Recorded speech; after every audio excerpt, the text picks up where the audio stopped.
Hello and welcome to Volume 2 of a Haunted Henderson Hangout. Today we will be discussing one of the most significant unsolved cases in Arkansas history, the Texarkana Phantom Killer.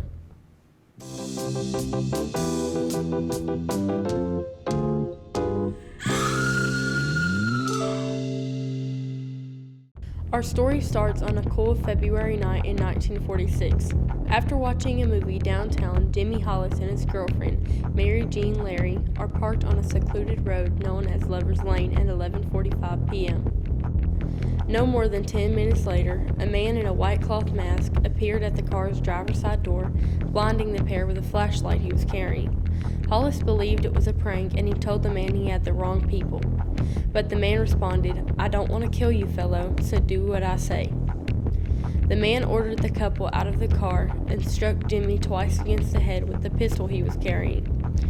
When Mary Jean protested, the attacker struck her with a blunt object, then ordered her to run away from the scene. The man eventually caught up to Mary Jean and assaulted her.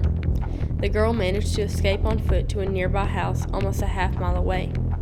Mary Jean was able to awaken the residents of the homes, while Jimmy regained consciousness back at the scene and managed to flag someone down for help on a busier street nearby. Both victims survived the attack, but this was not the last we heard of this mysterious masked man. Nearly a month later, on March 24th at about 9 p.m., a passing motorist found Richard L. Griffin and Polly Ann Moore dead in Richard's Oldsmobile sedan. Police found the car in yet another Lover's Lane near a railroad spur. In response to the murders, police launched a citywide investigation with Texarkana and Arkansas City Police as well as the FBI. By March 27th, local police had intervened around 50 to 60 witnesses, and by March 30th, police had posted a $500 reward in an effort to gain any new information. The rewards led the police nowhere and instead produced nearly 100 false leads. The murder sent the town of Texarkana into a state of panic throughout the summer. At nightfall, citizens became heavily armed and locked themselves in their homes, while police patrolled streets and neighborhoods. Although many businesses lost customers at night, stores sold out of guns, ammunition, locks, and other protective devices, but this was only the beginning.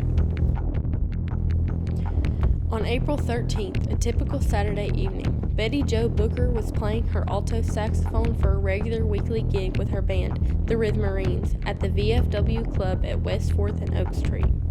Later on Sunday morning, at around 1:30 a.m., April 14th, Betty Jo's friend Paul Martin arrived to pick her up from the performance. This was the last time Betty Jo and Paul were seen alive. Paul's body was found at around 6:30 a.m. that morning by a married couple and their son, lying by the northern edge of North Park Road. Paul's car was found about 3 miles away from Betty Jo's body and 1.5 miles away from his body. The vehicle was found parked outside Spring Lake Park with the keys still in it. The $500 reward for information had been raised to nearly $2,000 after the deaths of Betty Jo Booker and Paul Martin by the police.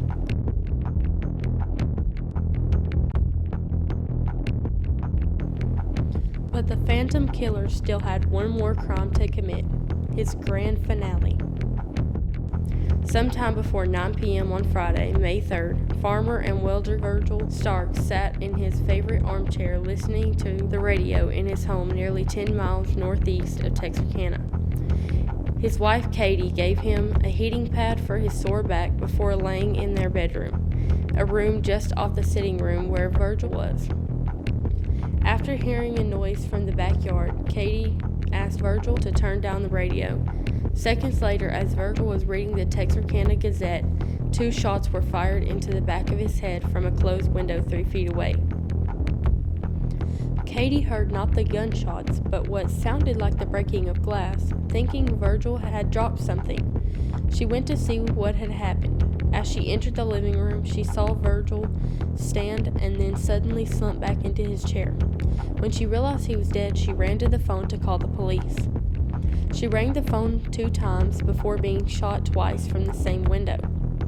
Katie dropped to her knees but soon managed to get back on her feet. She ran to get a pistol from the living room, but she was unable to see clearly after her injury. After hearing the sound of the killer tearing loose the rusted screen wire on the back porch, she ran to the bedroom to write a note, thinking she was going to die.